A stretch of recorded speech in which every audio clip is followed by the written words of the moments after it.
But here is the one thing. I believe, America, you're being lied to. No, it's actually more like you're just being bought off. You'll see exactly what I mean here in a second. Let me start here. Something that I read today about me, that I'm an angry populist. Really? I love this one. I've been saying the same thing for the last 2 years.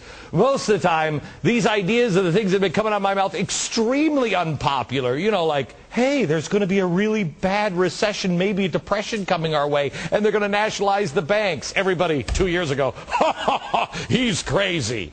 Now that it's happening, I guess I'm a populist? Really? That's why today I'm going to do the oh-so-populist thing and argue for the AIG executives to get their $165 million in bonuses. Why? Well, it's something that I like to call a valid contract. You know, needs to be honored because of that rule of law thing that we're just bogged down by all the time. And yes, even for an angry populist like me, our laws still matter. Sometimes.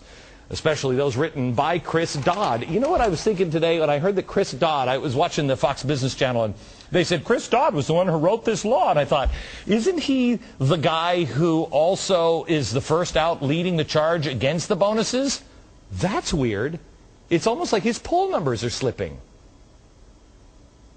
If the government didn't want the executives to get bonuses, then they shouldn't have written the law and said that the bonuses were valid if signed before February 11th of this year. Or, you can call me crazy, better yet, they shouldn't have given AIG all the bailouts in the first place. Because without the bailouts, the companies would have had to gone into Chapter 11 or been liquidated, which, in my opinion, is what should have happened in the first place. Do you hear anybody complaining about the bonuses and the private jets and the big exotic parties for all the executives of Lehman Brothers? No. Why? We let them fail.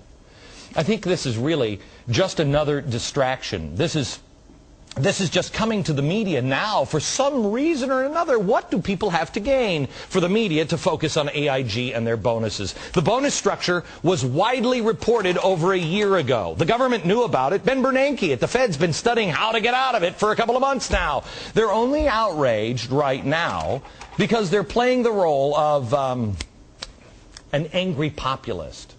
They're not ever going to mention it outright. But our government senses a growing disenfranchisement. Just like you, they have seen different things that all add up. They've seen things like our ratings on last Friday night. They see thousands of people at tea parties all across the country, even though the media only reports, oh, those tea parties. There was only 3 or 4 people there, and they were kooks. And they also see the polls. They know that, according to the new Rasmussen poll, we have 42% of Americans who disapprove of Obama's policies. So let me bring you back to the one thing. You're being bought off. It's just like in that awful movie, Waterworld. Do you remember that with Kevin Costner? Ooh, he's trying to forget, but let me remind you. This scene, watch it.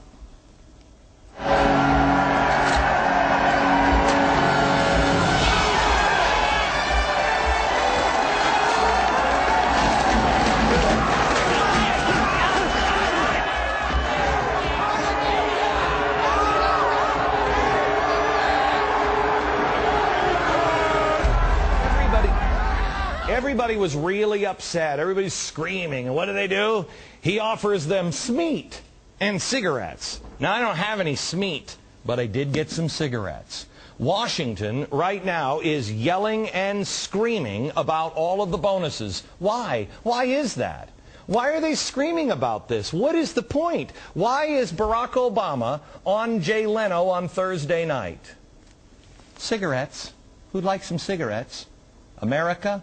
Here's your cigarettes. Take them and just be quiet for a while.